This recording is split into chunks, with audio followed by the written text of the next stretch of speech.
శ్రీకృష్ణ జన్మాష్టమి శుభాకాంక్షలు. మనందరం కూడా ప్రతి సంవత్సరం శ్రీకృష్ణ జన్మాష్టమిని చాలా అంగరంగ వైభవంగా జరుపుకుంటాం.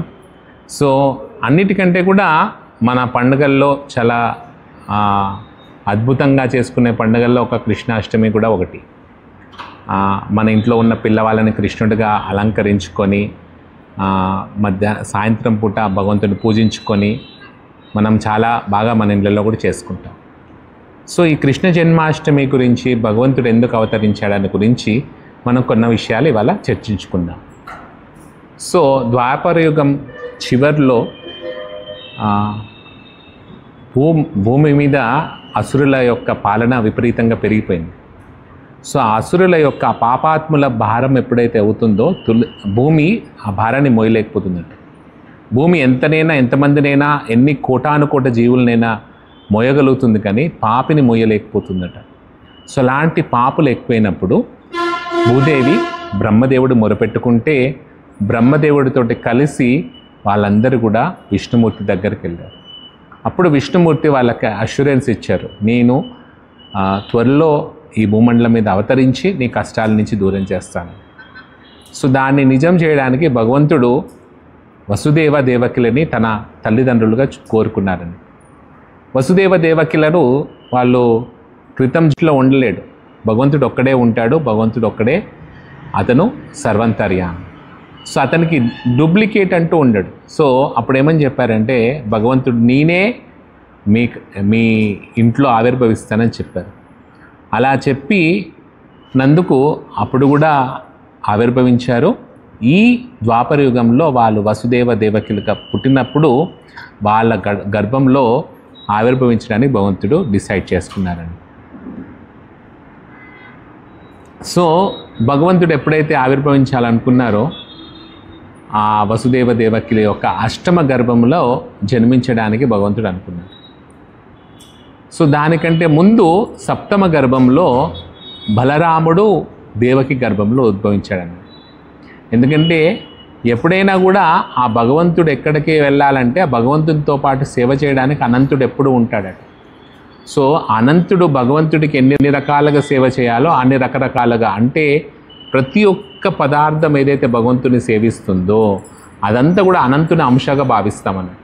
సో అలా భగవంతుడు ఆవిర్భవించే ఆ గర్భంలో కూడా ఫస్ట్ బలరాముడు వెళ్ళారు. కానీ భగవంతుడు పిలిచి యోగమాయని ఏమని పిలిచి చెప్పినాడంటే, ఆ దేవకి గర్భంలో ఉన్న బలరాముని తీసుకెళ్ళి రోహిణీదేవి గర్భంలో పెట్టమని చెప్పారన్నట్టు. సో అప్పుడు దేవికి గర్భ విచ్ఛిన్నమైందని అనుకుంటారు, కానీ యాక్చువల్లీ ఆ సంకర్షణుడు, ఆ బలరాముడే రోహిణి గర్భానికి షిఫ్ట్ అయిపోయాడు. సో దానికి కంసుడు చాలా సంతోషిస్తాడు, ఎందుకంటే 7వ వాడు భగవంతుడు రాకముందే నన్ను చూసి పారిపోతున్నారనే ఒక భావనలో ఉంటాడు. అలా చెరసాలలో బంధింపబడ్డ ఆ భగవంతుడి ఆవిర్భావం కోసం వాళ్ళు వెయిట్ చేస్తూ ఉంటారు. మరి భగవంతుడు ఎలా ఆవిర్భవించాడు? మనలాగా మనందరం పుడుతూ ఉంటాం, రోజు మనందరం కూడా దైనిక కార్యక్రమాలు చేస్తుంటాం. సో కానీ మోక్షం అంటేనే జనన మరణాలకు అతీతం అని చెప్తుంటారు. మరి భగవంతుడు కూడా మనలానే ఆవిర్భవించాడా? భగవంతుడు కూడా మనలానే ఉన్నాడా? మళ్ళీ భగవంతుడు ఏమని చెప్తాడంటే 4వ అధ్యాయంలో, జన్మ కర్మచమే దివ్యం ఏవం యో వేత్తి తత్వతః. నా జన్మ నా కర్మ రెండు కూడా దివ్యమైనవి. సో దాన్ని ఎవరైతే అర్థం చేసుకుంటారో, తత్వపరంగా అర్థం చేసుకుంటారో, నైతి మామేతి సోర్జున, పునర్జన్మ నైతి మామేతి సోర్జున, వాళ్ళకి పునర్జన్మ అనేది ఉండదు. అంత దివ్యమైన ఆ జన్మ కర్మ లీలలు భగవంతుడు. మరి అంత దివ్యమైన జన్మ ఏంటి ఆ భగవంతుడు? ఎందుకంటే భగవంతుడు ఎప్పుడో 5000 సంవత్సరాల ముందు ఆవిర్భవించినా కూడా ఇప్పటికి కూడా మనం దాన్ని చాలా అంగరంగ వైభవంగా చేసుకుంటాం. ఎందుకంటే ఆయన దివ్యం, ఆయన జన్మ కూడా చాలా దివ్యంగా జరిగింది. ఎలా అంటే వసుదేవుడి యొక్క మనస్సులో నుంచి దేవకి యొక్క మనస్సులోకి వెళ్ళిపోయాడట స్వామి. మన మామూలుగా మన మానవ విధంగా కాకుండా దైవిక శక్తితోటి వసుదేవుడి యొక్క మనస్సు నుంచి దేవకి మనస్సులోకి వెళ్ళి దేవకి గర్భంలో 9 నెలల పాటు ఉన్నాడు. మరి భగవంతుడు బయటకు ఎలా వచ్చాడు? మళ్ళీ ఒక చిన్న పిల్లల రూపంలో రాలేదు.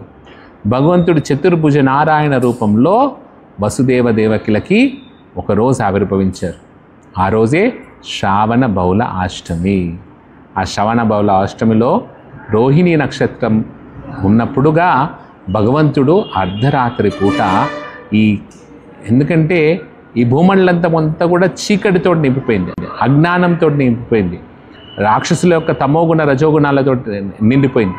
అలాంటి వాటికి తేజస్సు ఇవ్వడానికి భగవంతుడు ఆ రోజు మధ్యరాత్రి పూట ఆవిర్భవించారు. ఎలా? చతుర్భుజ రూపంలో ఉన్న శంఖ చక్ర గదా పద్మలతోటి వాళ్ళకు దర్శనం ఇచ్చారు.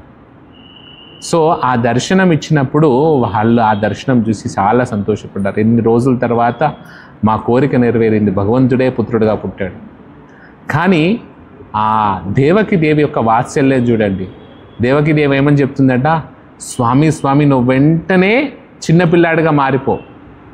ఎందుకంటే విష్ణుమూర్తి ఆవిర్భవించాడని చెప్తే, విష్ణుమూర్తి పుట్టాడని చెప్తే నిన్ను మా అన్న కంసుడు చంపేస్తాడు. సో దేవుడే భగవంతుడే ఆవిర్భవించాడని చెప్పినా కూడా ఆ తల్లి యొక్క వాత్సల్య భావం చూడండి. ఆ వాత్సల్యతతోటి ఆమె భగవంతుడిని సేవించుకోవాలని కోరుకుంది. సో ఆమె ఎప్పుడు కూడా ఏమనుకుంటుంది, ఆయన్ని ఎలా రక్షించాలి, అతన్ని ఎలా కాపాడాలనే భావనతోటే ఉంది. ఆ తల్లి యొక్క ప్రేమను చూపిస్తుంది. కాబట్టి ఆమె ఏమని చెప్పింది, స్వామి నువ్వు వెంటనే చిన్నపిల్లాడిగా మారిపో, మామూలు పిల్లాడిగా మారిపో. అప్పుడు భగవంతుడు చెప్పాడు, ఓ వసుదేవా నన్ను యశోదామాత దగ్గరికి మార్చు, గోకులంకి వెళ్ళిపో, నా గోకులంలో ఉన్న బాలికను తీసుకొచ్చి ఇక్కడే మార్చని చెప్పాడు. వెంటనే తన దగ్గరున్న ఆ సంఖ్యలన్నీ కూడా తెగిపోయాయి, భటులందరూ కూడా మూర్ఛపోయారు.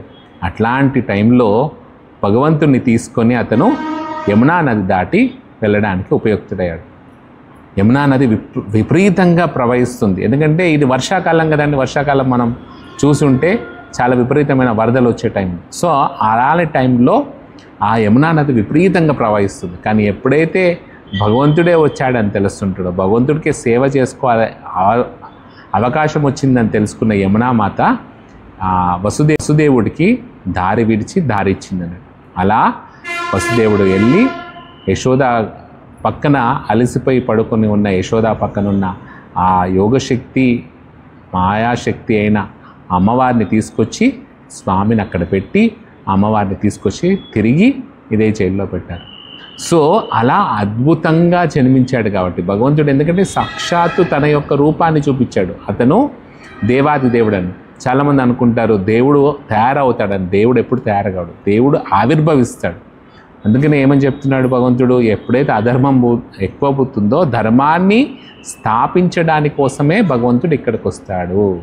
భగవంతుడి యొక్క ప్రథమ లక్షణం ఏంటి, ఇక్కడ ధర్మాన్ని స్థాపించడానికి. కానీ మనం ఎందుకు జన్మ తీసుకుంటాము, మనం ఎన్నో పాపకర్మల కృత జన్మలో చేసుంటాం కాబట్టి ఆ కృత జన్మ యొక్క పాప పుణ్య భారాలను తగ్గించుకోవడానికి, ఆ పాపాలను అనుభవించడానికి, ఆ కర్మఫలాన్ని అనుభవించడానికి మనం తీసుకుంటాం. కానీ భగవంతుడికి ఎటువంటి కర్మఫలం లేదు. భగవంతుడు వచ్చేది మనందరి యొక్క కర్మబంధనాలను విముక్తం చేసి తిరిగి మనల్ని మోక్షలోకానికి తీసుకెళ్ళడానికి, వైకుంఠ లోకానికి తీసుకెళ్ళడానికి వస్తాడు.